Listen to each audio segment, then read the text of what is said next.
Mayam Kurumjari Adom Yangvi Resi Impact News Ni. Impact Talk to Manipur meeting Tavi Miam Punamakpu, Handra Makada, Kanal Sambandaramna, Taram Nokchiri. Ngasi Impact Talk to Manipur gi guest na lingsin biriba guest asi Manipur imagi yamna atangbalani haibada haiman bathokloi.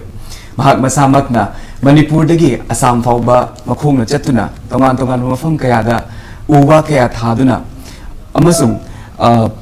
no to drug or green world haiba slogan asi puduna Assam dagi Manipur tamna amahana halakiba adugumba solo worker aduni miyam da guest asi saktak chege kogi guest Mr. Manikanta Mutum Mr. Manikanta Mutum bahanu makada Impact Talk to Manipur gi studio se taram nokchari. Thank you. Manikanta akoina ahamba Manikanta dagi khangjaning base ko akoina solo walk tawgi base Imphal dagi na Assam hauba akoina khisi khongche chatki base khongna sisi kari wakhalon dagi chatki bana Manikanta Seng haragadi aiji yamna ngalingai matam haitare jahi nipan mapan musorko matam adaida aigi family da kara saitheng phamgiba adagi environment da khoi ni ngasigi nisa sasallaga phangiba saitheng sida ai sama ade thamoi khoi gi yamna nungai jidaba phaugiba adumai tawdana aije yam ngalingai matam dagi mayamgi amutangdi naha ngasi hogleba naha jingje amutang mai mit panghanba ngamagadi adi nisa dagi lapna lairagadi haina khanjara matungda mayamda khoi naha jingjida awareness kya pige haiba wakhanje yamna ngalingai matam dagi khanjagi haje tare adumai tawdana igi sumai tara khongchatse mathang akogi laikai da kaida mayama yam ngalingai matam dagi thapuk tawba hawrae adu matungda adumai tara kasi khongchatse chatkibane hai basigi khongchatse handak September da sida yumda hanbirak camera maka September gi date 10 dagi horaga October gi date 1 jida kan tawba hogi sigi khongchatse Manikanta sigi sine yan hanba khongchat oibran traga mamang da su sigumba khongchat kaya chatpa laikhiba aigi khongchatse kanodi 2019 gi February da ahamba khongchat wana chakhi sengna hadagi anirak suba khongchat ne hadagi khongchatse ahamba gi khongchatse khoigi no to drugs ka stop mo linjinga aujenje sumata puraga Manipur sinthong nai tare Manipur sinthong na habeje khoigi tampa kitang nate Manipur gi khoigi yamna kitang risky oiba jaga adagi khoigi ukhun senapati district tratuk tam ne admai taraga fair zone mayamna changbada hekta khoigi gari na changbada bukta kinaba jaga tang adum risky oidana adai khongna chalaga adum social awareness ga mafam kya da admaina khoi club organization jinga khuchamna raga maroina aina focus tawbaje youthingda focus tawbane admaina taraga awareness drugs ki matang da adagi stop mo linching gi matang da admaina taraga awareness program je tawraga ade chatpachi am chitang oideba khoi chatpachi am je admaina tawra matungda admaina club organization jinga mo reception mo tawbiba reception tawbiraga mo agi pawje je mo santok piramba ade ai sports hanaba sports ki damakta sapana tedana ade admaina taraga pawje na santok awareness program je tawraga admaina taraga sakhibane sena agade adu hantaki anirak suba khongchat ne agi hantaki khongchat se mamangi khongchat ta su no to drugs ki matang da thing da chatpi re ko handak su handaki slogan se no to drugs tuga handaki sna our green world haiba slogan sida sibu puduna haitare chatpi re ko adu aina Manikanta dagi khangjaning base Manikanta sigi slogan sina piriba message se sidi mayam da mapung phana yore haina khanbi bra Manikanta seng haragadi akhoi aigi sigi slogan je mapung phana yaure or yaude haragadi akhoi maruina yuchingda aina yuchingda message pining mane khongsa sigi akhoi maruiba pandam khak thamjage khongsa sigi maruiba pandam ma haragadi malem gi climate change sidagi tangai mak phadana ugi daka lai hojikti seng haragadi aduga maruina akhoi ugi belu khangbiba akhoi our grill wangi nungi atra khangbiba drugs haiba waisi akhoi khuna sidagi youth akhoina maru phukna muthamina si amade tin kaidang daba khuna ama khoi punna ohemina si na mai tor thamge aduga khoi aina sengna sigi aina sigi khongja se chalaga si khongja se mapung phada bajidi sengna lepa ngamoi adu ngamgani karam kanda ngamgani ngasigi yosingjina khoi mayamna hainabi nangna khongja se chatlaga khoigi nangna smai drugs sidagi smai tor lap thokpa ngamadra ga haina hai ada aina mu amu khumbira khum me answer smai pirame drugs se sengna hagadi ngamni or ngamoi ꯀꯔꯝ ꯀꯥꯟꯗ ꯉꯝꯒꯅꯤ ꯑꯩꯈꯣꯏꯒꯤ ꯌꯨꯠꯁꯤꯡꯁꯤꯅ ꯒ꯭ꯌꯥꯟ ꯇꯥꯃꯤꯟꯅꯔꯕ ꯃꯇꯝꯗ ꯑꯗ ꯆꯞ ꯃꯥꯟꯅꯅ ꯅꯤꯁꯥ ꯑꯩꯈꯣꯏꯒꯤ ꯑꯩꯅ ꯄꯥꯝꯃꯤꯕ ꯑꯦꯝ ꯇꯧꯕꯤꯔꯤꯕ ꯑꯩꯈꯣꯏꯒꯤ ꯃꯦꯗꯤꯀꯦꯜꯗ ꯂꯥꯏꯟꯗ ꯆꯠꯀꯦꯔꯥ ꯏꯟꯖꯤꯅꯤꯌꯥꯔꯒꯤ ꯂꯥꯏꯟꯗ ꯆꯠꯀꯦꯔꯥ ꯑꯩꯅ ꯀꯩꯅꯣꯁꯤꯗ ꯂꯥꯏꯟꯁꯦ ꯁ꯭ꯇ꯭ꯔꯦꯠ ꯑꯗꯨꯝ ꯆꯠꯈꯤꯕ ꯑꯗꯨꯝ ꯀꯥꯟꯗ ꯅꯤꯁꯥꯒꯤꯗꯒꯤ ꯋꯥꯈꯜꯁꯦ ꯈꯤꯇꯪ ꯃꯥꯏꯟ ꯗꯥꯏꯚꯔꯠ ꯇꯧꯔꯅꯦꯕ ꯁꯦꯡꯅ ꯍꯥꯏꯔꯒꯗꯤ ꯑꯗꯨꯝ ꯀꯥꯟꯗ ꯌꯨꯠꯁꯤꯡꯁꯤꯅ ꯒ꯭ꯌꯥꯟ ꯇꯥꯃꯤꯟꯅꯔꯕ ꯃꯇꯝꯗꯗꯤ ꯖꯦꯅꯦꯔꯦꯁꯟ ꯑꯃꯒꯤ ꯃꯇꯨꯡꯗꯗꯤ ꯑꯣꯇꯣꯃꯦꯇꯤꯀꯦꯂꯤ ꯑꯗꯨꯝ ꯅꯤꯁꯥꯁꯦ ꯃꯔꯨ ꯐꯪꯅ ꯑꯗꯨꯝ ꯃꯨꯊꯛꯈꯤꯗꯣꯏꯅꯦꯕ ꯑꯗꯣ ꯑꯩꯅ ꯁꯨꯃꯥꯏꯅ ꯆꯠꯂꯒ ꯍꯦꯛꯇ ꯗ꯭ꯔగ్ꯁꯤꯗ ꯃꯨꯠꯀꯗꯕꯁꯨ ꯅꯠꯇꯦꯕ ꯁꯦꯡꯅ ꯍꯥꯏꯔꯒꯗꯤ ꯑꯗꯨꯒ ꯑꯩꯅ ꯇ꯭ꯔꯤ ꯄ꯭ꯂꯥꯟꯇꯦꯁꯟ ꯃꯌꯥꯝ ꯇꯧꯔꯦ ꯑꯗꯣ ꯇ꯭री प्लांटेशन तब है इथंदा अना अहमदी होते होई इंडिया कहोगी अहमदी है कमाय तौगे है इंडिया की अहम होने सूमायना खोंग चलकर ट्री प्लांटेशन तौबसे अना थारमीब उजे अखोगी मणिपुर की क्लब ऑर्गेनाइजेशन असम की club organisation civil society ma'am अखोगी सपोर्ट तौरब अगर उ थारमेना अदी फोटो पाबी थोलपसु नाते सेंगना हरगदी उजिंदो थारमगा अदो अखोगी मयामजिंगना क्लब ऑर्गेनाइजेशन मैमजिंगजिना अदुमाय तौरगा सपोर्ट तौबीरगा अखोगी सपोर्ट तौबीबदी अखोगी उजिंगजि इसिंग जायबीदना अदगी मही याम पानबा उ अमा उहनगे हाइतारगदी अदुमाय तौरगा अखोगी बाउंड्री खाजनबीदना अखोई मयाम संबंध खाजनबीरगा अदुमाय तौरगदी इफेक्टिव ओइबा ओइदबजे सिदा अदुम मयामगी पब्लिक की खुद लई हाइतारे सेंगना हरगदी अदुगा आइगी खोंजसे सेंगना अखोगी खोंजत हौरमदाइजे अँगोंदा यामना नुंगनांगबो कीजबा फावे कमाय तौरगा कीजबा फावगे हाइतादि आइजे हाबदि मी मना अदुम खरा अदुम हेल्थ की प्रॉब्लम लाइने जे अदुम मयामना अदुम लोइन खंगदु ngaतनि सेंगना हरगदी किलो मी मना किलोमीटर अमा जपुबुक्ता सेंगना ngamdaba वानबा मतमनि से आइना चलि मतमदो नुसा सा मतमजु ओय सेप्टेम्बर दगे सॉरी अक्टोबर बु हाइख्रे नवेम्बर की डेट वा थानी ने बै चलिजे थानी खोंचनेबा थानी चपाइजे अखोगी मैम आइगी हेल्थ की प्रॉब्लम कई मैम लाक्तोइनेबा सेंगना हरगदी हेल्थ की प्रॉब्लम मैम लाक्पजुदा आइगी लेकाइगी कई दुमाइना हंगबिरप याय नंग नसादो सोगा लोइसनगिनिने अदो नंग खोंगना चत्रगाजु कनो तौरगा उनु थाबदो दुम अवेयरनेस प्रोग्राम दो दुमाइन तौ खोलो दुमाइन तौरे अइंगोदजु आइगी इसागी ओइना खंगगदि होंगनदबा मा आइगी अंगाव कांदगी सुबम खंग लेरे से आई इसागी हेल्थ की प्रॉब्लम जु ले सेंगना हरगदी यामना नुंगसीबा इमोशनल मोमेंट अमखक्सु ओइदुने आइगी 2019 की खोंगचसे कमाय तौबे आइगी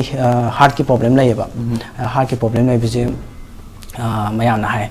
इसा फुंगटपा हौवेबको वाबा यादब खतबा अदा आइजी यादबजिदि अखोय बाबा होइना नंग अखोयगी सुमाना चटने तौजिबु ओइदुरब्रा ओइरोइदुरब्रा नंग चखगा इथंदनी चतुनि सोलोवा इथंदनी चतुरिजे कनामता यारोगा चकदब नतेदना अदा चपजि नंग चिंगदा मानदा तमाय तौरगना सा फुंगटपा हौरकपा खोपा तमाय तौरगदी नंग ngamदुरब्रा अदा अखो सेनाइदि अखोय लेकाइगी हल्लमन केकेजे लोइ कप्पेबको कप्पेजे कमाय तौगेदा आइजे नुमित मरी मंगानीजे चरा हेले आई खोंचसे चतुरेन अखोय बाबानी यादब हाइताय नुंसीदबगी यादब नतब कहोगी आई हेल्थ की प्रॉब्लम लेबनिना नंग चतप यारोयना तमाय थोंग थिंग चलगा अखोय दावाइनाको आइजे कमाय तौरगा चतनबनिना अखोय लेकाइगी मी म्यामनजु मान तौरगा लाकपा आई अंगांगोय फुटबॉल पुथोकपा खोपा म्याम तौरेबा अदा मागी अंगांगोयगी ममा पाजिना थेमबा लाकपा नंग चखिनो खोकिनो अदा नंगना सुमाय तौरगा चखिबा हाइजे अखोयदजु लेकाइगी मीनजु यामना नुंगायोरिदबा अदमाय तौने नंग चखिनो खोकिनो अना अदमायना तौवे अदा आइजे कनो अहुम लवांदे नुमी मंगाने से चरा हेनबसिदको अदा जेनिम्स द अदमाय तौरगा पुखलकपा मतमजे बाबा आइना अदमाय तौरगा यारतबदि डॉक्टरना सिदि माना निंगिबदो बाजु होंगनदबई कनो अंक लैबा माले अदुना माना पामिदो तौजरसनोना अदमाय तौरगा अखोई बाबा आइना अदमाय कनो तौरे चलो अदुदी ना तौरे अदु आइसे हरावरे हरावबाजे आइजे हरावबाजे हरावबमदि खंगते आई हेल्थ की प्रॉब्लम लेबनिना अदा आइजु कप्पे नुमिदांगदि अखोय आइगे आइजे कप्पजे बाबा आइदि उथोकते अदा आई चलजु आई सिरजु यारे आई खुनाइजिदा कइगुंबा आई महिंगम याबजि कमाय तौरगा इsak ताकने हाबि केनोजिदा कन्सेप्टसिदा आइदि चबुना लेखरेबा आई मसिगी तारगाजु अखोय हौलेबा नहाजिंसिना खितंग दोइजु निसादा खितंग दोइजु लापथोकपा ngamaगदि आइगी यामना चावबा थौदांगने आइगी चावबा खुनाइजिदा अचौबा खुदोलम खंगनेना तमाय तौ खल्ला मतमदा आई सिरजु यारेना तमाय तौरगा चले सेंगना हरगदि अखोय लेकाइगी मिजिंग कप्पे अदा कप्पाजे युमदोंग खुदिंगी पैसागा खाइजनबीदना कनो तौरगा लुपा 50 चाम खाइजनबीदना तमाय तौरे तौबा सेंगना हरगदि ꯑꯩꯅ ꯌꯥꯝ ꯉꯟꯅ ꯃꯌꯥꯝꯒꯤ ꯊꯕꯛ ꯇꯧꯕ ꯍꯧꯔꯛꯑꯦ ꯆꯍꯤ 32 ꯁꯨꯔꯛꯄꯗꯒꯤ ꯑꯩꯒꯤ ꯂꯩꯀꯥꯏꯒꯤ ꯑꯉꯥꯡꯈꯣꯏ ꯑꯗꯩ ꯁꯣꯐꯥ ꯁꯤꯁ ꯄꯦꯄꯔ ꯆꯥꯗꯅ ꯑꯗꯩ ꯐꯪꯉꯤꯕ ꯊꯥ ꯑꯃꯗ ꯐꯪꯉꯤꯕ ꯂꯨꯄꯥ 100-200 ꯑꯗꯒꯤ ꯑꯩꯒꯤ ꯑꯉꯥꯡꯈꯣꯏ ꯐꯨꯠꯕꯣꯜ ꯄꯨꯊꯣꯔꯛꯑꯦ ꯐꯨꯠꯕꯣꯜ ꯄꯨꯊꯣꯔꯛꯄꯁꯤꯗ ꯈꯤꯇꯪ ꯃꯥꯏꯟ ꯗꯥꯏꯚꯔꯠ ꯇꯧ ꯇꯥꯔꯒꯗꯤ ꯅꯤꯁꯥꯗ ꯀꯩꯅꯣꯁꯦ ꯁꯥꯟꯅꯕꯁꯤꯗ ꯈꯤꯇꯪ ꯃꯥꯏꯟ ꯗꯥꯏꯚꯔꯠ ꯇꯧ ꯇꯥꯔꯗꯤ ꯅꯤꯁꯥꯁꯦ ꯆꯥꯕꯒꯤ ꯃꯆꯥꯛꯁꯦ ꯑꯣꯏꯗꯦꯗꯅ ꯑꯗꯨꯃꯥꯏꯅ ꯑꯩꯒꯤ ꯀꯟꯁꯦꯞꯇꯤ ꯑꯗꯨꯅꯦꯕ ꯑꯗ ꯑꯉꯥꯡꯈꯣꯏ ꯃꯣꯏ ꯐꯨꯠꯕꯣꯜꯗ ꯃꯤ ꯑꯣꯏꯖꯈꯤꯕꯅ ꯑꯣꯏꯖꯔꯦ ꯑꯣꯏꯗ ꯇꯥꯔꯒꯗꯤ ꯑꯩꯗꯤ ꯑꯉꯥꯡꯈꯣꯏꯁꯦ ꯅꯤꯁꯥ ꯆꯥꯗꯕꯁꯤꯅꯦꯕ ꯑꯩꯅ ꯐꯣꯀꯁ ꯇꯧꯔꯤꯁꯦ ꯑꯗ ꯅꯤꯁꯥ ꯆꯥꯗꯕꯁꯤꯅꯤ ꯑꯗꯨꯗꯨꯅ ꯅꯤꯁꯥꯁꯦ ꯆꯥꯍꯜꯂꯔꯣꯏꯒꯦꯅ ꯌꯥꯝ ꯍꯥꯏꯗꯤ ꯋꯥꯈꯟꯗꯣ ꯌꯥꯝ ꯀꯟꯅ ꯃꯦꯆꯤꯌꯣꯔ ꯑꯣꯏꯕꯗꯤ ꯅꯠꯇꯦꯕ ꯁꯦꯡꯅ ꯍꯥꯏꯔꯒꯗꯤ ꯑꯗꯣ ꯑꯩꯒꯤ ꯋꯥꯈꯟꯗꯤ ꯑꯣꯖꯥ ꯑꯃꯈꯛꯅ ꯑꯗꯨꯃꯥꯏꯅ ꯍꯥꯏꯕꯤꯔꯝꯕꯅꯦ ꯑꯩꯁꯨ ꯍꯥꯟꯅ ꯁ꯭ꯄꯣꯔꯠ ꯁꯥꯟꯅꯔꯦ ꯆꯦꯟꯕ ꯆꯠꯄꯒꯤ ꯍꯦꯕꯤꯠꯁꯤꯃꯗꯤ ꯑꯩꯗꯤ ꯑꯗꯨꯝ ꯉꯟꯅ ꯂꯩꯔꯛꯑꯦ ꯁꯦꯡꯅ ꯍꯥꯏꯔꯒꯗꯤ ꯆꯦꯟꯕ ꯆꯠꯄꯒꯤ ꯍꯦꯕꯤꯠꯁꯤ ꯑꯗꯨꯝ ꯉꯟꯅ ꯂꯩꯔꯛꯑꯦ ꯑꯗꯣ ꯑꯩꯈꯣꯏ ꯑꯣꯖꯥ ꯑꯃꯈꯛ ꯂꯩ ꯑꯣꯖꯥ ꯈꯨꯒꯦꯜꯂꯅ ꯑꯣꯖꯥ ꯈꯨꯒꯦꯜꯅ ꯑꯩꯅ ꯐꯨꯠꯕꯣꯜ ꯁꯥꯟꯅꯕ ꯃꯇꯝꯗ ꯁꯦꯡꯅ ꯅꯤꯁꯥ ꯆꯥꯅꯤꯡꯕꯒꯤ ꯋꯥꯈꯟꯁꯦ ꯑꯌꯥꯝꯕ ꯑꯩꯈꯣꯏꯒꯤ ꯐꯨꯠꯕꯣꯜ ꯁꯥꯟꯅꯕ ꯄ꯭ꯂꯦꯌꯔꯗ ꯑꯣꯏꯔꯣ ꯑꯗꯒꯤ ꯀꯩꯅꯣꯗ ꯑꯦꯊ꯭ꯂꯦꯠꯇ ꯂꯩꯕ ꯑꯣꯏꯔꯣ ꯕꯣꯛꯁꯤꯡ ꯄ꯭ꯂꯦꯌꯔ ꯑꯣꯏꯔꯣ ꯑꯣꯖꯥꯁꯤꯡꯅ ꯀꯩꯅꯣ ꯇꯧꯕ ꯁꯥꯟꯅꯕꯒꯤ ꯈꯟꯕ ꯃꯤꯁꯛ ꯑꯃꯈꯛꯅ ꯑꯗꯨꯃꯥꯏꯅ ꯇꯧꯔꯒ ꯅꯤꯁꯥ ꯆꯥꯅꯤꯡꯕꯒꯤ ꯋꯥꯈꯟꯁꯦ ꯂꯩꯇꯦ ꯍꯥꯏꯕꯁꯦ ꯑꯣꯖꯥꯅ ꯌꯥꯝ ꯉꯜꯂꯤꯉꯩ ꯃꯇꯝꯗ ꯑꯩ ꯆꯍꯤ 9-10 ꯁꯨꯔꯛꯄ ꯃꯇꯝꯗ ꯑꯗꯨꯃꯥꯏꯅ ꯑꯣꯖꯥꯅ ꯍꯥꯏꯈꯤꯕꯅꯦ ꯁꯦꯡꯅ ꯍꯥꯏꯔꯒꯗꯤ ꯑꯗꯨꯗꯨꯒꯤ ꯋꯥꯈꯟꯗꯨꯗ ꯑꯩ ꯑꯣꯖꯥꯅ ꯍꯥꯏꯈꯤꯕꯗꯣ ꯅꯤꯡꯁꯤꯡꯉꯛꯑꯦꯕꯀꯣ ꯑꯣꯖꯥꯅ ꯍꯥꯏꯕ ꯃꯇꯝꯗ ꯅꯤꯡꯁꯤꯡꯉ ꯃꯇꯝꯗ ꯑꯩꯁꯦ ꯅꯍꯥꯁꯤꯡꯁꯦ ꯑꯝꯇꯗꯤ ꯄꯨꯈꯠꯂꯒꯦ ꯑꯗ ꯅꯤꯁꯥꯁꯦ ꯆꯥꯅꯤꯡꯕꯒꯤ ꯋꯥꯈꯟꯁꯦ ꯑꯗꯨꯃꯥꯏꯅ ꯇꯧꯔꯒ ꯆꯥꯅꯤꯡꯗꯅꯕ ꯑꯗꯨꯃꯥꯏꯅ ꯇꯧꯔꯒ ꯆꯠꯂꯒꯦꯅ ꯑꯗꯨꯃꯥꯏꯅ ꯈꯟꯈꯤꯕꯗꯨꯅ ꯌꯥꯝ ꯉꯟꯅ ꯑꯗꯨꯝ ꯂꯩꯀꯥꯏꯒꯤ ꯊꯕꯛꯁꯦ ꯑꯗꯨꯝ ꯇꯧꯕ ꯍꯧꯔꯛꯑꯦ ꯑꯗ ꯑꯩꯁꯦ ꯃꯅꯤꯀꯥꯟꯇ ꯑꯩ ꯂꯩꯀꯥꯏꯗꯗꯤ ꯃꯅꯤ ꯀꯧꯋꯦ ꯑꯗ ꯃꯌꯥꯝꯒꯤ ꯊꯕꯛ ꯇꯧꯕ ꯄꯥꯝꯕꯒꯤ ꯆꯥꯡꯁꯦ ꯆꯍꯤ 23-24 ꯁꯨꯔꯛꯄꯗꯒꯤ ꯃꯅꯤ ꯂꯥꯛꯑꯗꯤ ꯕꯥꯇꯣꯟ ꯇꯧꯕ ꯂꯥꯛꯑꯝꯕꯅꯦ ꯀꯥꯏꯅ ꯑꯗꯨꯃꯥꯏꯅ ꯂꯩꯀꯥꯏꯗꯒ ꯌꯥꯝꯅ ꯀꯩꯅꯣ ꯇꯧꯔꯒꯦ ꯅꯨꯡꯁꯤꯅ ꯐꯥꯒꯤ ꯇꯧꯋꯦ ꯑꯗꯣ ꯂꯩꯀꯥꯏꯒꯤ ꯑꯍꯜ ꯂꯃꯟꯅꯁꯨ ꯌꯥꯝꯅ ꯑꯗꯨꯝ ꯅꯨꯡꯁꯤꯅ ꯑꯩꯈꯣꯏꯅ ꯉꯁꯤꯐꯥꯎꯗ ꯑꯍꯜ ꯂꯃꯟꯗ ꯊꯛꯁꯤ ꯈꯥꯁꯤ ꯀꯥꯏꯕ ꯑꯗꯨꯝꯕ ꯑꯗꯩ ꯑꯩꯗꯤ ꯊꯕꯛ ꯑꯃ ꯇꯧꯕꯁꯦ ꯅꯣ ꯍꯥꯏꯕ ꯋꯥꯍꯩꯁꯦ ꯀꯌꯥ ꯍꯩꯇꯦ ꯑꯗ ꯌꯦꯁ ꯑꯩꯈꯣꯏ ꯕꯥꯅ ꯅꯪꯕꯨ ꯌꯦꯁ ꯍꯥꯏꯕꯗꯅ ꯅꯪꯕꯨ ꯅꯁꯥꯁꯨ ꯄꯣꯊꯥꯕ ꯐꯪꯉꯔꯣꯏꯅꯦ ꯅꯪꯕꯨ ꯑꯗ ꯃꯤ ꯑꯃꯅ ꯍꯥꯏꯔꯛꯑꯦ ꯌꯦꯁ ꯑꯃꯅ ꯍꯥꯏꯔꯛꯑꯦ ꯌꯦꯁ ꯅꯣ ꯍꯥꯏꯕ ꯋꯥꯍꯩꯁꯦ ꯀꯌꯥ ꯍꯩꯇꯦ ꯁꯦꯡꯅ ꯍꯥꯏꯔꯒꯗꯤ ꯑꯗꯨꯃꯥꯏꯅ ꯇꯧꯕꯗꯒꯤ ꯂꯩꯀꯥꯏꯒꯤ ꯑꯍꯟꯁꯤꯡꯅ ꯑꯗꯨꯃꯥꯏꯅ ꯁꯞꯄꯣꯔꯠ ꯇꯧꯋꯦ ꯑꯗꯨ 2019ꯒꯤꯁꯤꯗ ꯑꯩꯒꯤ ꯌꯥꯝꯅ ꯀꯩꯅꯣꯗꯤ ꯑꯩ ꯌꯥꯝꯅ ꯁꯤꯡꯅꯕ ꯑꯃꯒ ꯂꯣꯏꯅꯅ ꯆꯠꯈꯤꯕꯗꯤ 2019 ꯑꯍꯥꯟꯕ ꯁꯣꯂꯣ ꯋꯥꯛꯁꯦ ꯑꯗꯨꯃꯥꯏꯅ ꯇꯧꯔꯒ ꯌꯥꯝ ꯆꯥꯎꯅꯁꯨ ꯃꯥꯏ ꯄꯥꯛꯈꯤ ꯌꯥꯝ ꯃꯥꯏ ꯄꯥꯛꯄꯁꯦ ꯑꯩꯈꯣꯏꯒꯤ ꯑꯣꯅꯔꯦꯕꯜ MLA ꯄꯥꯕꯨꯡ ꯀꯔꯥꯝ ꯁꯥꯝꯅꯁꯨ ꯌꯥꯝꯅ ꯆꯥꯎꯅ ꯅꯪꯅꯕꯨ ꯄꯥꯝꯃꯗꯤ ꯐꯔꯦ ꯅꯪꯁꯨ ꯀꯩꯅꯣ ꯇꯧꯔꯣ ꯆꯠꯂꯣ ꯑꯗꯨꯗꯤ ꯄꯥꯕꯨꯡꯅꯁꯨ ꯍꯥꯟꯅ ꯍꯥꯏ ꯑꯩ ꯍꯛꯆꯥꯡꯁꯦ ꯌꯥꯝ ꯈꯔꯁꯦ ꯑꯗꯨꯝ ꯁ꯭ꯂꯤꯝ ꯐꯤꯒꯔ ꯑꯗꯨꯝ ꯌꯥꯝ ꯈꯔ ꯑꯗꯨꯝ ꯄꯥꯅ ꯍꯧꯔꯦ ꯅꯪꯕꯨ ꯉꯝꯗꯣꯔꯤꯕ꯭ꯔꯅꯦ ꯃꯅꯤ ꯅꯪꯕꯨ ꯉꯝꯗꯣꯔꯤꯕ꯭ꯔꯅꯦ ꯀꯩꯅꯣ ꯅꯪꯅ ꯃꯌꯥꯝꯒꯤ ꯊꯕꯛ ꯇꯧꯒꯦ ꯍꯥꯏꯁꯦ ꯐꯩ ꯑꯗꯨꯕꯨ ꯅꯪꯒꯤ ꯅꯁꯥꯒꯤ ꯈꯤꯇꯪ ꯈꯜꯂꯣ ꯑꯗ ꯅꯪ ꯐꯔꯦ ꯑꯗꯨꯗꯤ ꯅꯪ ꯑꯩꯅ ꯌꯥꯔꯛꯇꯕꯗꯤꯀꯣ ꯑꯩ ꯀꯀꯥ ꯑꯩ ꯉꯝꯅꯤꯗ ꯍꯥꯏꯁꯦ ꯑꯩ ꯌꯥꯔꯛꯇ ꯉꯪꯉꯒꯀꯣ ꯑꯩ ꯌꯥꯔꯛꯇ ꯉꯪꯕꯒꯤ ꯀꯩꯅꯣ ꯑꯃ ꯂꯩꯌꯦꯕ ꯉꯝꯅꯤꯗ ꯀꯀꯥ ꯑꯩ ꯉꯝꯅꯕꯁꯨ ꯇꯧꯅꯤ ꯂꯩꯀꯥꯏꯁꯤꯒꯤ ꯃꯤꯡꯆꯠꯁꯨ ꯄꯨꯔꯛꯀꯅꯤ ꯑꯗ ꯈꯨꯟꯅꯥꯏꯁꯤꯗꯁꯨ ꯀꯩꯒꯨꯝꯕ ꯊꯕꯛ ꯈꯔ ꯇꯧꯔꯛꯀꯅꯤ ꯑꯗ ꯉꯝꯅꯕ ꯆꯠꯀꯅꯤ ꯍꯌꯦꯡ ꯑꯩꯉꯣꯟꯗꯗꯤ ꯋꯥꯌꯥꯝ ꯅꯩꯔꯛꯀꯅꯤꯀꯣ ꯀꯥꯏꯅ ꯐꯥꯒꯤꯒ ꯇꯧꯋꯦ ꯍꯥꯏꯗꯤ ꯀꯀꯥꯅ ꯍꯥꯏꯗꯣ ꯑꯩꯉꯣꯟꯗ ꯀꯩꯅꯣ ꯇꯧꯕ ꯅꯠꯇꯕ ꯁꯤꯗ ꯑꯗꯨꯝꯕꯒꯤ ꯅꯠꯇꯕ ꯍꯥꯏꯗꯤ ꯄꯨꯛꯅꯤꯡ ꯊꯧꯒꯠꯄ ꯍꯥꯏꯇꯥꯔꯦꯅꯦ ꯑꯗꯨꯃꯥꯏꯅ ꯀꯀꯥꯅ ꯇꯧꯔꯒ ꯆꯠꯂꯝꯗꯥꯏꯗ ꯄꯩꯁꯥꯒꯤ ꯃꯇꯦꯡ ꯑꯗꯒꯤ ꯍꯜꯂꯛꯑꯀꯥꯟꯗꯁꯨ 50,000 ꯑꯃ ꯍꯜꯂꯛꯄꯒꯤꯗꯁꯨ ꯑꯦꯟꯀꯔꯦꯖ ꯇꯧꯕ ꯑꯣꯏꯅ ꯑꯗꯨꯃꯥꯏꯅ ꯄꯤꯕꯤ ꯑꯗ ꯆꯠꯂꯝꯗꯥꯏꯗꯁꯨ 10,000 ꯑꯃ ꯑꯗꯨꯃꯥꯏꯅ ꯇꯧꯋꯦ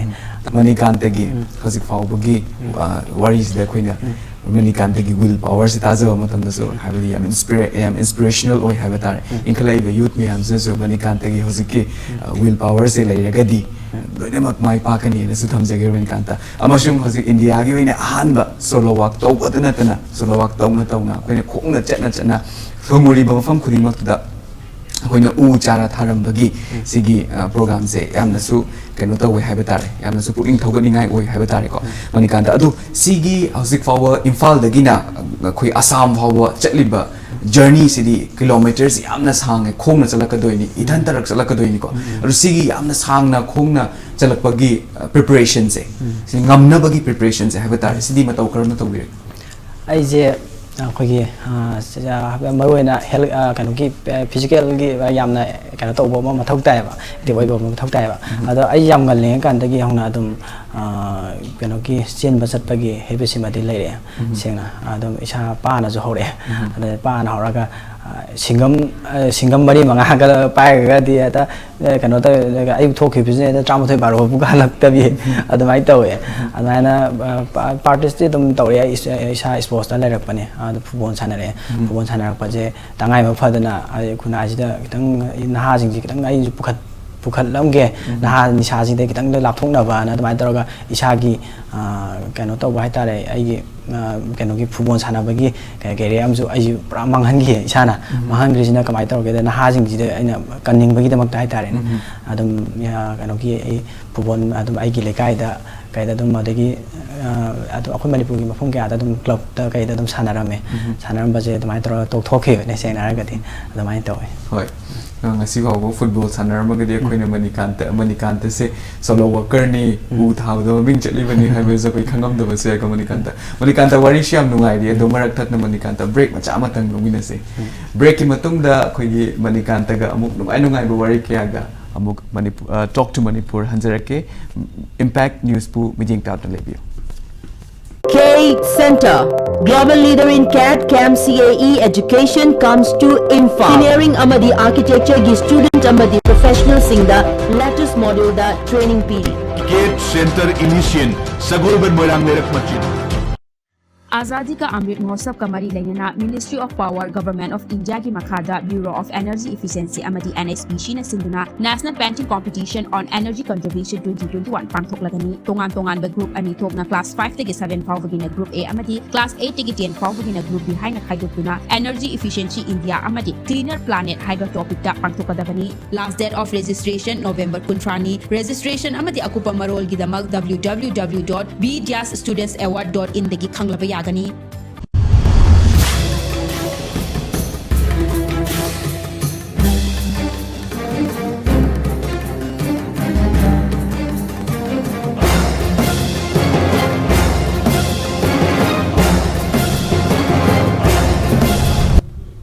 break ki matungda mayambu taram nokchari akoina break ki mangda akoigi manikanta na kamai tawrakanda preparation tawgibage haibagi matangda akoina wari kitang sanare ko manikanta adu manikanta ki makhata na akoina khangjaning base manikanta ki family ki matangda su kitang haibiramu leifamna chingba aise langthabang kendra ki manungsana leiba Imphal West district ki manungsana leiba tare khoi ki Chajing Garam dagi ne aigi baba gi mingse mutum gonen aigi mama gi mingse mutum Romila Devi aigi khoi ki isinau je nupi ohum nupa ani ni sena ga de aigi chichi ama ta yamna laibak thi bai tare ai khongchat ka inak nak na chichi ama lei gi dre hoise chichi ani aduga aiga aigi thakta dada ama besikanta na ai dada ama ga lei hai tawlo siam nungai je do raman da wari se makhata na koina sum raman dei khangjaning se raman khoi gi maitai gi pawro do su leitna leirak ama se sak ama hai ani kan di khoi se afam khodi maka thungure hai batare ko di min myam na changma ngam da chingung ma nung phaw thungure ba natra ado sigi experience di kamai to wi kari experience gain to ri sigi experience se awa nungai de सेना अस अवाबना दि नमने नम्मे सेना गदि चिंगी जगह चंगमुकांदा सेना गदि अदुम दुकान नुंग का लैतमिना को चेंपाक्ति अदुम हापगा खाउसिदा को खाउसिदा हापगा पोय चेंपाक्सि मदि अदुम इसिंजे अखोइना फी अमा पुए फी पुबजिदा चेंपाक्सि हापचलानी अदुगा इसिंजे हाइजनबा अदुगा मिनिट अनि मरि मंगा जे एडवाइन त इसिंग हापचलगा समाइन तरगा किसलगा आई खाउ मनुसिदा हापचनबा अदुमाइन तरगा पो मतम द अदुमाइन तरगा चाबा अदगी खितंग कनो तबा मफम चादबा खोतबा ओइदाले दum खंगिदना हसिते अने सोशल मीडिया हाइ मतमदिना अदुमाइन खंगबजिदा आइना nga कौता लाइरगा पुसनबगुंबा अदुमाइना तवे अवाबजे अवाबनदि हेना नम्मे सेना अखोइगी weather change torokpa ada akhoi manipur makta oraga ju weather je lamamaga ju mana de ba sina gadi ada singgi jaga adagi sing phangdaba mineral water sina di best ware oibje mineral water phangdaba tamda di loki sing thappa singgi jaga da de admai tawdo akhoi gi haksang akhoi gi health ki problem am la eba ada problem ado ai gi di medical gi poche jing sure ida thak sing je first aid kit first aid kit loi pure ida thak adagi vitamin makta orasu adagi immune system kan na bo orasu ko adai hadakti ya pui immune system kan na bo oro moro aduga 10 days ko dingi jai hadakti covid ki positive sorry covid test to bagi adai taraga dc da chi da na bo da kan da adai na application tha ba kan adai na hai aduga tawsi tawe covid test to bagi adai tawe aduga nungai ba haraga di adu mayam na thumu pham da awa ba je ko ba hai je bagi laikai ama aina ngasi je ai rule amadi kan to yat khra ne ba yat ba jida ngasi je for example thoban thong khale thoban thong khale je ai chat bagi chen bagi awa ba kan je awa mem je moina leirami ba klong ra sen jing na ko khoi opiram ba ga adai tar ga khuba ki kan khuba ka khubi ra ko yamna puning thawat pirak pado adugi awa mem to loi ka we sen ha ga de adai tar ga mangol pi pirak pa ado sai di hatakti kano tawe ahalamangi board yam pange adai na taw adum nungai ba mo me de to mai oi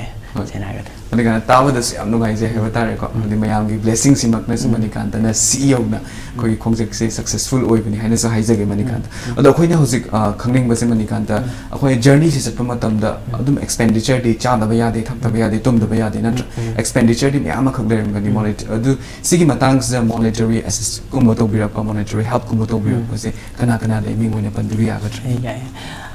aigi we for you foundation aigi organize to ise ado ai samak so kano ko na president wena lai bane ado admai to ga we for foundation je amna sauna mating pang bi chena ga de we for foundation ki ming kitang panja ge aigi secretary oriba khoi gi kano khoi gi bipin aduga president obiriba khoi gi leona mai rafam ado publicity secretary obiriba अखोगी सेरोना नमाय रफम अदुगा अखोगी adviser ओबिरिबा all director इन फान जो लेबिरमबा काका के वांगबम साइ तरगा मोय लेमद्रगदि सेना आई खोंसे सि माइ पाकपा माइ पाम दबसु याय अदु मोय यामना साउना हेल्प तोबि अदुगा आइगे खुन मक्तदा लेबा अखोई ऑनरेबल एमएलए बामुं कराम सामना जो आइगे खोंसे सिदा अखोई मतेंग हाइतारे खोंसे सि journey सिगी खतंग mateng oina bhai tare adum chauna jo help to bire pabung salam dai da 30000 ma pang bire pabung khoi lang thwan kendrai honorable mele pabung karam sana ado hala matam da jo ai 50000 lam jo tamai taraga ingon da mateng to bire adumai ta khoi lekai club organization mam jing jo adumai taraga mateng paisa adum pa changa am lising to jo ba ising batalam to jo yam chauna he khoi Manipur gi amadi Assam da lebi club organization mam jing jo adumai mateng to re ado mateng pang tau bo je sena ga de aina fan hong gumba kai gumba da man tar changa ga mating pangam ba yawi aduga kitang aduga ai social media da di thagatte senga ga de ada mi gi mating pang ko ba du mai di dum tawrame tawba de do ai kano da social media da di yam kanna active boy de mai taw basi mani kan ta ko akoina ching gi mafam sing sida mani kan ta chatpa matam sida kai ha ba tare ha matam sida koi gi khudong cha da mafam ya ma khak phangam thengnaram gani ko mani kan ta ha ba di kai ni lambi thong bu harasu adagi mai ising lu siki phibam bu harasu natra adu mani kan ta na kamai tora cope up towi adugi experience su kitang haibiyo ni sing da chapa sena ga de numidang pung ma pan bu ka ta ba yaw ke kamai taw de numba da yaw ba je mafam je ai numba police station de lek na lek ke na tamai taw ka plan di taw la ba aduga numidang je pung tari ni ma pan da je toslai lamat pai toslai se tha la ga lok ta ka ta ge ga taw ba yaw be ba toslai to akhoi gi mamak pa timing or jo amoi jo ko ma kitang khudong sa da ba smaina siela lak pani na toslai ki ga no jo aina thaningi be angle do ado phang da sma hai gi be haksang ga je haido ki ba ga yamna risky oi ba jaga yam yaw gi sena ga de adamaina taw gi hoi hai je nungdang gum ba thum ma tam da ni mani kan ta tumham je tumham chabam si di kamaina taw habadi khudong cha da habadi ching marak ta gum ba nungdang gum ba tar san gren khan ba tar ga di ko kamain taw ga adjust taw ni du ching je sena ga ai nomam khakti kana na ching da le lakhe kamai police station yom dai da kamai police station yom dai kan da sena di mafam do sadra ba ado ai gi matam du ju hadi kana taw matam do yarak tra ba hai tare ne aina chalo ga kana da pungani bu hai ro pungani bu yau bagi kana da distance lai ta ga de ina chasan ba chen ba yai ba ko adugi phangak ta ba ado aina adugi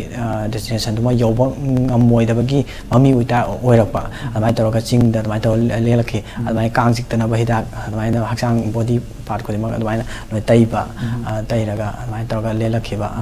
adum la phu su pa phu ba ga yawe sena ga adu hariba no to drug or green world hariba slogan je puraga chatki ba ani su ba khongchat se side koi covid lairaba matam ne ba chatli se sigi matam je covid ki situation lairing ai matam da chatki ba khongchat se side thengna ba experience su kitang share tobiram kamaina tawki habu anambana adum kitang di adum take care logje isana wena adum ma gi mayam pun ba awareness program to kanda ai thungu thungu bo je jem khap oi deba aina ga sai da da sai jare awareness program plus kan tree plantation sing program je taw bani na fitra tara mo mai tara ga lamna ra ga leiba mai lamna lai ra ga aina ngangi ba audiki mayam da ju adum SOP ngakna ba aina ju adum awareness horom dai kan da mai tara ga thamme adum lo shala pa da ju adum sakana pi SOP je adum ngakna sana bai da mak ta mai tara ga adum thamam me hai ta re Manikanta akoina tree plantation gi matang se sigi sida akoina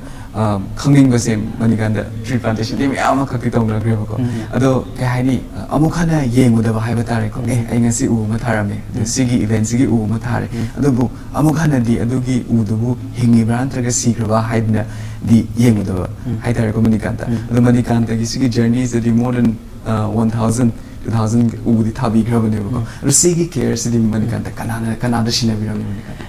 ai nang sai dege yam hanganing ba question ama da nang pire sigde mak tse yam ngai ba phangse seng na ai gi si khongcha se chatreng kan da ai na sai da da hai jeb do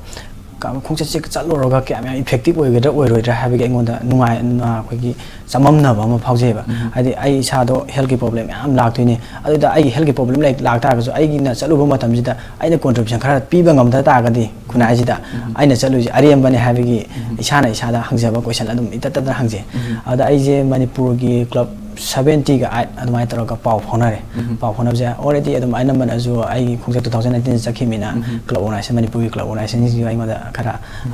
lai bai tare adumai lai bi aina gari mcha da taro ka chatle chatpa ji da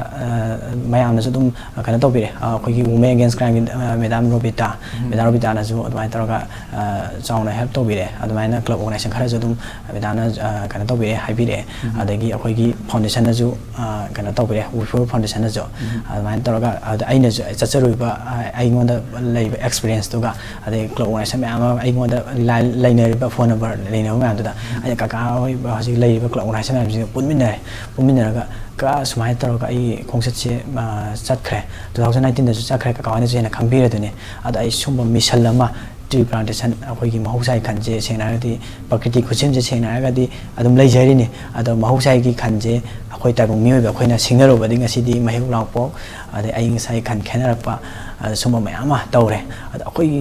mioi ba moine as a human being so kai gum khara di tawge ado taw ba je kamai tawra ka yamna effective oi na ba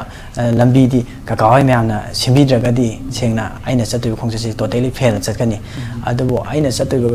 kana khongsa se mission ji da mai pa han gi or pa hal hai da di ka hoi da hoi mayamna support taw draga di sengna mai pa oi hai re ada moina da ka hoi da hoi mayamna am cha akoi gi support taw bi re kadabagi tawai duno nang sumba yamna risky oi ba khongset na ma sa kian haraga man da tree plantation taw gi haraga akoina kadabagi support taw duno nang u tharam ba do akoina hingna bagi machak tu de akoina sem gani ado nang na sat ka da ba adagi singna ba ngol loina na sat ka nang gi na thaw u sena bana akhoi gi thaw haraga da mai taraga khongset se sat la gen da mai plan tawre plan tawraga thumu adamai ta thumu pham je tree plantation tawre tree plantation taw ba je ai je kano da mayam da dum club organization jing da jo ai awareness program da dum hairame ai gi khongchat se loira matung da ada mayam na dum bayar tong na nga ta ne ba sena ga di ada tree plantation taw ba je wall environment day da oi ra ma da oi loi na thana re ada khoi gi yamna phaba system ne hygienic sena ga di khoi gi luhong ba da ada birthday celebration da ada tree plantation taw ba gi culture ma hosi so lai sigi trend jam phai na ni adu bo khoi gi taw puna mo mo taw di ha ba na ta ba ko taw di ha ba na ta ba adu bo aina khoi gi tree plantation ma ma taw re photo da adai cover da television da ma ma unar ba ta ne ba ta unar ba ta ne ba adu u je kadai phabo hingi kadai phabo u je kamai tar ga khoina risk lobi ri bra adai u sing ji kamai tar ga boundary khajan bi ri bra na pi hau ji lok thok pi ri bra ising jai bi ri bra ha ba gi sigi gen hosi ma di lai ta ba ada lai ta ba da ai na mayam na khana ba yawe ba gi em kanong ki khongcha mani kan te khongcha se sat la ga tree plantation tar ga photo pam ba gi thola ga adai tar dum lo sang la tu khar da ba ne ada kaisu yeng ba ngam ro da me khol da me ina hairam ada aina jo mo haire ai gi khongcha se tha ma gi matung da survey oina ꯑꯗ ꯑꯁꯥꯝꯒꯤ ꯖꯒꯥ ꯑꯗꯒꯤ ꯃꯅꯤꯄꯨꯔꯒꯤ ꯃꯐꯝ club organisation ꯈꯨꯗꯤꯡꯃꯛꯁꯦ ꯑꯩ ꯈꯣꯡꯅ ꯆꯠꯄꯗꯤ ꯆꯠꯂꯔꯣꯏ ꯑꯗꯨ ꯃꯌꯥꯝꯅ ꯍꯪꯉꯦ ꯃꯅꯤꯀꯥꯟꯇ ꯈꯣꯡꯅ ꯆꯠꯈꯤꯕꯅ ꯈꯣꯡꯅ ꯑꯃꯨꯛ ꯂꯥꯛꯇꯣꯏꯔꯥ ꯀꯥꯏꯅ ꯑꯗ ꯑꯩ ꯈꯣꯡꯅ ꯂꯥꯛꯑꯔꯣꯏ ꯒꯥꯔꯤꯗ ꯇꯧꯔꯒ ꯂꯥꯛꯀꯦ ꯑꯗꯨꯃꯥꯏꯅ ꯑꯩꯁꯨ ꯀꯩꯅꯣꯒꯤ ꯁꯔꯚꯦ ꯆꯠꯄꯁꯤꯗꯤ ꯈꯣꯡꯅ ꯆꯠꯄꯒꯤ ꯃꯊꯧꯁꯨ ꯑꯃꯨꯛ ꯇꯥꯗꯕ꯭ꯔꯥ ꯈꯜꯂꯦꯕ ꯑꯗ ꯑꯩꯁꯨ ꯍꯧꯖꯤꯛꯁꯤ ꯈ꯭ꯋꯥꯡꯒꯤ ꯄ꯭ꯔꯣꯕ꯭ꯂꯦꯝ ꯅꯨꯡ ꯃꯌꯥꯝ ꯂꯩ ꯊꯦꯔꯥꯄꯤ ꯇꯧꯗꯅ ꯈꯣꯠꯇꯅ ꯃꯌꯥꯝ ꯑꯃ ꯇꯧꯋꯦ ꯑꯗꯣ ꯑꯩ ꯊꯥ ꯑꯃꯒꯤ ꯃꯇꯨꯡꯗ ꯉꯁꯤ ꯑꯩ ꯗꯦꯠ 1-2 ꯁ꯭ꯋꯥꯏꯁꯤꯗ ꯑꯩ ꯑꯗꯨꯃꯥꯏꯅ ꯆꯠꯀꯦꯅ ꯇꯧꯕꯅꯦ ꯗꯦꯠ 1-2 ꯌꯧꯗ꯭ꯔꯒꯁꯨ ꯑꯩ ꯑꯗꯨꯃꯥꯏꯅ ꯉꯔꯥꯡ ꯅꯍꯥꯟꯁꯦ ꯇꯧꯕ ꯌꯥꯕꯅꯦ ꯑꯗꯣ ꯃꯌꯥꯝꯅ ꯅꯨꯡꯁꯤꯕꯤꯔꯒ ꯑꯩꯈꯣꯏꯒꯤ ꯄ꯭ꯔꯣꯒ꯭ꯔꯥꯝ ꯈꯔ ꯑꯗꯨꯝ ꯍꯥꯏꯕꯤꯔꯛꯑꯦ ꯄ꯭ꯔꯣꯒ꯭ꯔꯥꯝꯗ ꯑꯗꯨꯃꯥꯏꯅ ꯇꯧꯔꯒ ꯐꯪꯁꯟꯒꯨꯝꯕ ꯀꯩꯒꯨꯝꯕ ꯑꯗꯨꯃꯥꯏꯅ ꯍꯥꯏꯕꯤꯔꯛꯄꯗꯒꯤ ꯆꯠꯄ ꯉꯝꯗ꯭ꯔꯦ ꯆꯠꯄ ꯉꯝꯗꯕꯁꯦ ꯊꯥ ꯑꯅꯤꯅꯦ ꯗꯣꯛꯇꯔꯅ ꯀꯩꯅꯣꯗ ꯔꯦꯁ ꯇꯧ ꯍꯥꯏꯁꯦ ꯊꯥ ꯑꯅꯤ ꯔꯦꯁ ꯇꯧꯕꯁꯦ ꯑꯩ ꯈꯣꯡꯆꯠ ꯗꯦꯠ 1ꯗ ꯍꯜꯂꯛꯈꯤꯕꯅꯦ ꯑꯗ ꯉꯁꯤꯐꯥꯎꯗ ꯌꯨꯝꯗ ꯂꯩꯕꯁꯦ ꯅꯨꯃꯤꯠ 3-5ꯅꯤꯃꯨꯛ ꯑꯗꯨꯃꯥꯏꯅ ꯁꯨꯔꯝꯃꯅꯤ ꯑꯩ ꯌꯨꯝꯗ ꯂꯩꯕꯁꯦ ꯌꯨꯝꯗꯁꯨ ꯄꯥꯛ ꯂꯩꯇ꯭ꯔꯦꯕ ꯁꯦꯡꯅ ꯍꯥꯏꯔꯒꯗꯤ ꯑꯗꯨꯃꯥꯏꯅ ꯇꯧꯔꯒ ꯄ꯭ꯔꯣꯒ꯭ꯔꯥꯝ ꯃꯌꯥꯝ ꯑꯃ ꯑꯩꯁꯦ ꯍꯧꯖꯤꯛ ꯃꯈꯥ ꯇꯥꯅ ꯑꯗꯨꯃꯥꯏꯅ ꯄ꯭ꯂꯥꯟ ꯈꯔ ꯑꯗꯨꯝ ꯈꯣꯡꯆꯠꯁꯦ ꯂꯣꯏꯔꯒ ꯇꯣꯛꯄ ꯅꯠꯇꯕ ꯃꯈꯥ ꯇꯥꯅ ꯁꯣꯁꯤꯌꯦꯜ ꯋꯥꯔꯛ ꯍꯥꯏꯇꯥꯔꯦ ꯑꯩꯈꯣꯏ ꯈꯤꯇꯪ ꯃꯈꯥ ꯇꯥꯅ ꯑꯗꯨꯝ ꯇꯧꯒꯦꯅ ꯑꯗꯨꯃꯥꯏꯅ ꯇꯧꯔꯒ ꯄ꯭ꯂꯥꯟꯁꯦ ꯃꯊꯪ ꯂꯦꯞꯄꯤ ꯍꯥꯏꯇꯥꯔꯦ ꯌꯥꯝ ꯊꯥꯒꯠꯆꯔꯤ ꯃꯅꯤꯀꯥꯟꯇꯒꯤ ꯋꯥꯈꯜꯂꯣꯟꯁꯤꯁꯨ ꯌꯥꯝꯅ ꯆꯥꯎꯊꯣꯛꯆꯅꯤꯡꯉꯥꯏꯅꯤꯀꯣ ꯑꯗꯨ ꯑꯃꯁꯨꯡ ꯃꯌꯥꯝꯅꯁꯨ ꯇꯝꯖꯅꯤꯡꯉꯥꯏꯅꯤ ꯍꯥꯏꯖꯒꯦ ꯃꯅꯤꯀꯥꯟꯇ ꯑꯗꯣ ꯃꯅꯤꯀꯥꯟꯇ ꯑꯩꯈꯣꯏ ꯋꯥꯔꯤ ꯁꯥꯅꯅꯤꯡꯕꯁꯤꯗꯤ ꯃꯌꯥꯝ ꯑꯃ ꯂꯩꯔꯤ ꯑꯗꯨꯕꯨ ꯑꯩꯈꯣꯏꯒꯤ ꯇꯣꯛ ꯇꯨ ꯃꯅꯤꯄꯨꯔꯒꯤ ꯄ꯭ꯔꯣꯒ꯭ꯔꯥꯝꯁꯤꯅ ꯑꯀꯛꯅꯕ ꯃꯇꯝ ꯑꯣꯏꯕꯅꯤꯅ ꯃꯅꯤꯀꯥꯟꯇꯒ ꯑꯩꯈꯣꯏꯁꯦ ꯀꯨꯏꯅ ꯄꯨꯛꯃꯦꯟ ꯐꯥꯎꯃꯤꯟꯅꯕꯒꯤ ꯃꯇꯝꯁꯦ ꯐꯪꯉꯣꯏꯗꯣꯔꯦ ꯑꯗꯣ ꯃꯅꯤꯀꯥꯟꯇ ꯂꯣꯏꯁꯤꯜꯂꯛꯄꯁꯤꯗ ꯑꯩꯈꯣꯏꯒꯤ ꯏꯟꯈꯠꯂꯛꯏꯕ ꯅꯍꯥꯁꯤꯡꯁꯤꯗ ꯃꯅꯤꯀꯥꯟꯇꯅ ꯀꯔꯤ ꯄꯥꯎꯖꯦꯜ ꯄꯤꯅꯤꯡꯉꯤ ꯑꯩꯒꯤ ꯄꯤꯅꯤꯡꯕ ꯄꯥꯎꯖꯦꯜ ꯃꯦꯁꯦꯖ ꯍꯥꯏꯇꯥꯔꯒꯗꯤ ꯑꯩꯈꯣꯏ ꯍꯧꯖꯤꯛꯁꯦ ꯅꯤꯁꯥꯅ ꯃꯥꯡꯍꯟꯕꯁꯦ ꯁꯦꯡꯅ ꯃꯥꯡꯍꯜꯂꯦ ꯁꯦꯡꯅ ꯍꯥꯏꯔꯒꯗꯤ ꯗꯗꯥ ꯍꯣꯏꯅꯁꯨ ꯑꯩꯈꯣꯏ ꯃꯌꯥꯝꯅꯁꯨ ꯂꯣꯏꯅꯃꯛ ꯈꯪꯅꯔꯕ ꯉꯥꯛꯇꯅꯤ ꯑꯗꯨꯕꯨ ꯅꯤꯁꯥ ꯆꯥꯔꯛꯅꯕꯒꯤ ꯃꯆꯥꯛ ꯐꯦꯛꯇꯔ ꯈꯔ ꯑꯗꯨꯝ ꯂꯩꯇꯕ ꯅꯠꯇꯦ ꯑꯗꯨꯝ ꯑꯩꯒꯤ ꯐꯦꯃꯤꯂꯤ ꯕꯦꯛꯒ꯭ꯔꯥꯎꯟ ꯐꯠꯇꯕ ꯑꯣꯏꯔꯣ ꯑꯗꯒꯤ ꯌꯥꯝ ꯅꯍꯥ ꯑꯣꯏꯅ ꯑꯩꯈꯣꯏ ꯅꯨꯡꯁꯤ ꯅꯨꯡꯉꯣꯟꯗ ꯉꯥꯎꯕ ꯅꯨꯡꯁꯤ ꯅꯨꯡꯉꯣꯟꯗ ꯉꯥꯎꯕꯗꯒꯤ ꯑꯗ ꯑꯩꯅ ꯈꯪꯅꯔꯤꯕ ꯀꯩꯅꯣꯁꯤꯗꯒꯤ ꯑꯗꯒꯤ ꯑꯩꯅ ꯀꯩꯒꯨꯝꯕ ꯊꯕꯛ ꯑꯃ ꯇꯧꯔꯤꯁꯦ ꯁꯤꯅ ꯍꯦꯛꯇ ꯄꯨꯡꯂꯣꯏ ꯂꯣꯏꯔꯦ ꯑꯩꯒꯤ ꯁꯃꯥꯖꯁꯤꯗ ꯃꯥꯅ ꯄꯨꯔꯥ ꯍꯦꯜꯂꯦ ꯀꯥꯏꯅ ꯈꯟꯕ ꯑꯗꯒꯤ ꯈꯨꯟꯅꯥꯏꯁꯤꯗ ꯑꯩꯈꯣꯏꯒꯤ ꯀꯩ ꯍꯥꯏꯅꯤ ꯑꯩꯒꯤ ꯏꯁꯨꯡ ꯏꯃꯥꯟꯅꯕ ꯃꯤꯑꯣꯏꯕꯁꯤ ꯁꯪꯒꯅ ꯄꯨꯏꯅ ꯍꯥꯏꯅꯕ ꯂꯩ ꯑꯗꯩ ꯁꯪꯒꯅ ꯑꯗꯨꯃꯥꯏꯅ ꯄꯨꯕ ꯑꯗꯒꯤ ꯑꯩ ꯐꯦꯃꯤꯂꯤ ꯉꯁꯥꯏꯁꯨ ꯍꯥꯏ ꯐꯦꯃꯤꯂꯤ ꯕꯦꯛꯒ꯭ꯔꯥꯎꯟ ꯐꯠꯂꯛꯇꯕꯗꯒꯤ ꯑꯗꯨꯝꯕ ꯐꯦꯛꯇꯔ ꯃꯌꯥꯝ ꯑꯃ ꯂꯩ ꯁꯦꯡꯅ ꯍꯥꯏꯔꯒꯗꯤ ꯅꯤꯁꯥ ꯆꯥꯛꯅꯕꯒꯤ ꯑꯗꯨꯕꯨ ꯑꯩꯅ ꯈꯜꯂꯤꯕ ꯑꯩꯅ ꯇꯧꯒꯦꯅ ꯈꯜꯂꯤꯕ ꯂꯥꯏꯟꯗꯨꯗ ꯑꯗꯨꯝ ꯆꯠꯄꯤꯕ ꯑꯗꯨꯒ ꯑꯩꯅ ꯉꯁꯤ ꯑꯩꯈꯣꯏꯒꯤ ꯏꯝꯄꯦꯛ ꯇꯤꯚꯤ ꯈꯤꯇꯪ ꯑꯩꯈꯣꯏ ꯌꯨꯠꯁꯤꯡꯗ ꯃꯣꯔꯦꯜ ꯂꯦꯁꯟ ꯑꯃꯈꯛ ꯄꯤꯅꯤꯡꯉꯦ ꯃꯣꯔꯦꯜ ꯂꯦꯁꯟꯁꯦ ꯑꯩꯈꯣꯏꯒꯤ ꯃꯌꯥꯝꯅ ꯍꯦꯟꯅ ꯈꯪꯕꯤꯔꯝꯕ ꯌꯥꯎꯔꯝꯒꯅꯤ ꯑꯩꯈꯣꯏꯒꯤ ꯖꯔꯃꯟꯅ ꯔꯁꯤꯌꯥꯗ ꯂꯥꯟꯗꯥꯔꯛꯄ ꯃꯇꯝꯗ ꯔꯁꯤꯌꯥꯒꯤ ꯐꯥꯏꯇꯔ ꯄ꯭ꯂꯦꯟ ꯊꯧꯕ ꯄꯥꯏꯂꯣꯠꯇꯨꯅ ꯀꯟꯅ ꯍꯣꯠꯅꯔꯒꯁꯨ ꯑꯩꯈꯣꯏ ꯔꯁꯤꯌꯥꯒꯤ ꯑꯩꯈꯣꯏꯒꯤ ꯕ꯭ꯂꯦꯛ ꯐꯣꯔꯦꯁ ꯑꯃꯗ ꯄꯥꯏꯂꯣꯠꯇꯣ ꯑꯩꯈꯣꯏꯒꯤ ꯀ꯭ꯔꯥꯁ ꯇꯧꯈꯤ ꯀ꯭ꯔꯥꯁ ꯇꯧꯔꯕ ꯃꯇꯝꯗ ꯑꯩꯈꯣꯏꯒꯤ ꯔꯦꯁꯀ꯭ꯌꯨ ꯇꯤꯝꯗꯣ ꯀꯤꯂꯣꯃꯤꯇꯔ 150 ꯂꯥꯞꯅ ꯂꯩꯈꯤ 150 ꯂꯥꯞꯅ ꯂꯩꯕꯗꯣ ꯄꯥꯏꯂꯣꯠꯇꯨꯅ ꯑꯩꯈꯣꯏꯒꯤ ꯑꯣꯟꯅ ꯊꯣꯏꯅ ꯂꯥꯛꯑꯒ ꯑꯩꯈꯣꯏꯒꯤ ꯃꯈꯣꯡꯁꯨ ꯑꯩꯈꯣꯏꯒꯤ ꯏꯟꯖꯨꯔꯤ ꯑꯣꯏꯕꯗꯨꯗꯒꯤ ꯎꯁꯥ ꯑꯃ ꯊꯦꯛꯑꯒ ꯂꯥꯛꯈꯤ ꯎꯁꯥ ꯑꯃ ꯊꯦꯛꯑ ꯂꯥꯛꯄꯗꯣ ꯑꯗꯒꯤ ꯉꯝꯃꯛꯇꯕꯗꯒꯤ ꯑꯣꯟꯅ ꯊꯣꯏꯅ ꯌꯧꯔꯒ ꯔꯦꯁꯀ꯭ꯌꯨ ꯇꯤꯝꯗꯣ ꯌꯧꯈꯤ ꯁꯦꯡꯅ ꯍꯥꯏꯔꯒꯗꯤ ꯃꯁꯤꯅ ꯇꯥꯛꯄꯗꯤ ꯑꯩꯈꯣꯏ ꯌꯨꯠꯁꯤꯡꯁꯦ ꯑꯔꯦꯝꯕꯗ ꯃꯇꯝ ꯃꯥꯡꯍꯟꯒꯨꯝꯁꯤ ꯂꯦꯞꯇꯅ ꯍꯣꯠꯅꯕꯅ ꯄꯨꯟꯁꯤꯗ ꯆꯥꯎꯅ ꯃꯥꯏ ꯄꯥꯛꯄꯒꯤ ꯈꯨꯗꯝ ꯑꯃꯈꯛ ꯑꯗꯨꯃꯥꯏꯅ ꯇꯧꯔꯒ ꯊꯝꯖꯒꯦ ꯌꯥꯝ ꯊꯥꯒꯠꯆꯔꯤ ꯃꯅꯤꯀꯥꯟꯇꯒꯤ ꯃꯦꯁꯦꯖꯁꯤꯁꯨ ꯑꯩꯈꯣꯏꯒꯤ ꯌꯨꯠ ꯈꯨꯗꯤꯡꯃꯛꯇ ꯌꯧꯕ ꯁꯣꯏꯁꯅꯨ ꯍꯥꯏꯖꯒꯦ ꯃꯅꯤꯀꯥꯟꯇ ꯌꯥꯝ ꯊꯥꯒꯠꯆꯔꯤ ꯃꯅꯤꯀꯥꯟꯇꯒꯤ ꯆꯤꯜꯂꯕ ꯃꯇꯝ ꯀꯌꯥꯕꯨ ꯀꯥꯏꯊꯣꯛꯄꯤꯗꯨꯅ ꯏꯝꯄꯦꯛ ꯇꯣꯛ ꯇꯨ ꯃꯅꯤꯄꯨꯔꯗ ꯂꯥꯛꯄꯤꯗꯨꯅ ꯑꯩꯈꯣꯏꯒ ꯉꯥꯏꯍꯥꯛꯇꯪ ꯑꯣꯏꯔꯕꯁꯨ ꯋꯥꯇꯥꯏ ꯁꯥꯟꯅꯕꯒꯤ ꯇꯟꯖꯥ ꯐꯪꯖꯕꯁꯦ ꯃꯅꯤꯀꯥꯟꯇꯕꯨ ꯍꯥꯏꯅꯤꯡꯉꯥꯏ ꯂꯩꯇꯅ ꯊꯥꯒꯠꯆꯔꯤ ꯊꯦꯡꯛ ꯌꯨ ꯃꯁꯤꯒ ꯂꯣꯏꯅꯅ ꯉꯁꯤꯒꯤ ꯇꯣꯛ ꯇꯨ ꯃꯅꯤꯄꯨꯔꯒꯤ ꯊꯧꯔꯝ ꯂꯣꯏꯁꯤꯟꯖꯔꯦ ꯑꯩꯈꯣꯏꯒꯤ ꯄ꯭ꯔꯣꯒ꯭ꯔꯥꯝ ꯑꯁꯤ ꯀꯔꯝ ꯇꯧꯕꯤꯕꯒꯦ ꯁꯨꯛꯁꯣꯏ ꯁꯣꯏꯗꯅ ꯐꯣꯡꯗꯣꯛꯄꯤꯔꯛꯎ ꯃꯊꯪꯒꯤ ꯍꯞꯇꯥꯗ ꯑꯅꯧꯕ ꯄꯔꯁꯣꯅꯦꯂꯤꯇꯤ ꯑꯃ ꯄꯨꯗꯨꯅ ꯑꯃꯨꯛ ꯍꯟꯅ ꯃꯤꯌꯥꯝꯒꯤꯗꯃꯛꯇ ꯍꯟꯖꯔꯛꯀꯦ ꯉꯁꯤꯒꯤꯗꯃꯛꯇꯗꯤ ꯀꯥꯏꯅꯕ ꯌꯥꯊꯪ ꯅꯤꯖꯔꯤ ꯄꯤꯅꯕꯤꯔꯁꯤ